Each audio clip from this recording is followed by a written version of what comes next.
Рада приветствовать вас на своем канале. Сегодня хочу рассказать вам, как живет известная блогерша Валерия Чкалина, более известная как Лерчик. Вы не поверите, насколько кардинально изменилась ее жизнь за последнее время. Женщина, которая еще недавно просто купалась в роскоши и демонстрировала подписчикам свое миллионное состояние, сейчас вынуждена бесплатно жить в чужом доме.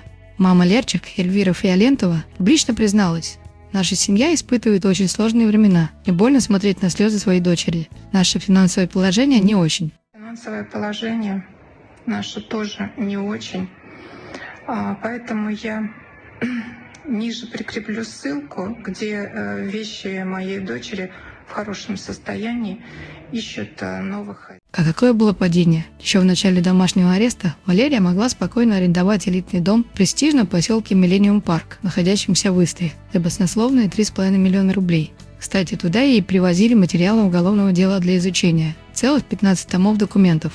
А сейчас она бесплатно живет в особняке подруги площадью 1500 квадратных метров с бассейном. Обязательно подпишитесь на канал и досмотрите до конца. В конце я расскажу вам самую пикантную деталь этой истории, о том, как их партнер сдал всех подельников.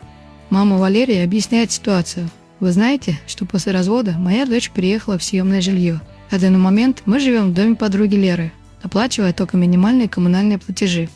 Этот дом выставлен на продажу, и Валерия фактически работает там бесплатной управляющей, показывает дом потенциальным покупателям, ухаживает за территорией и поддерживает порядок. Но это еще не самое печальное. Команда Лерчик организовала настоящую распродажу ее брендовых вещей. Семья блогера Лерчик, у них сейчас непростые времена, как вы понимаете, распродает вещи. Те самые сумки, платья и аксессуары, которые когда-то стоили баснословных денег, теперь распродаются за копейки. А некоторые вещи даже раздают нуждающимся бесплатно. А ведь совсем недавно Валерия была почти на пике славы своими фитнес-марафонами «Идеальное тело». Но именно они и стали ее проклятием. Следствие утверждает, что с сентября 2021 по февраль 2022 Чкалины вывели из России более 251 миллиона рублей через поддельные документы. Деньги за фитнес-курсы стоимостью 3000 рублей уходили на счет в ОАЭ, а супруги не уведомили налоговую об открытии зарубежных счетов. 6 сентября этого года следствие завершило расследование, и теперь дело передано в суд. Чкалинам грозит от 5 до 10 лет лишения свободы по статье о валютных махинациях в особо крупном размере. А самое интересное, что их бывший партнер по бизнесу Роман Вишняк уже сдал всех с потрохами и заключил сделку со следствием. Он признал свою вину и будет свидетельствовать против бывших супругов. Сама Валерия с момента возбуждения дела вообще не давала показаний и недавно сменила адвоката. Артем Чкалин частично признал вину, но считает, что их действия можно квалифицировать как обычное уклонение от налогов, по которому уже истек срок давности. Он даже готов добровольно выплатить 140 миллионов рублей недоимки. А вот самая пикантная деталь, которую я обещала.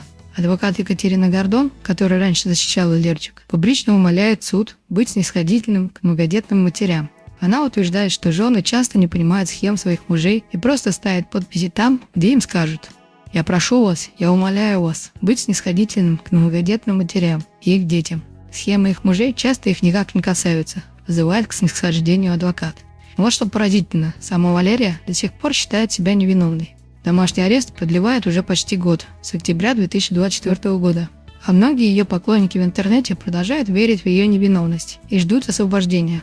Адвокаты предполагают, что если бывшие супруги признают вину в суде, то могут отделаться условным сроком на 5-6 лет. Вот такая драматическая история современной Золушки наоборот. От миллионерши до управляющей чужим домом за коммуналку. У меня аж мурашки по коже. Я буду рассказывать о том, как я нашла свое предназначение в жизни и сделала из этого многомиллиардную компанию. А что вы думаете об этой ситуации? Получит ли реальный срок бывшая семья Чкалиных-младших? Пишите в комментариях, ставьте лайки и не забывайте подписываться на канал. До скорых встреч!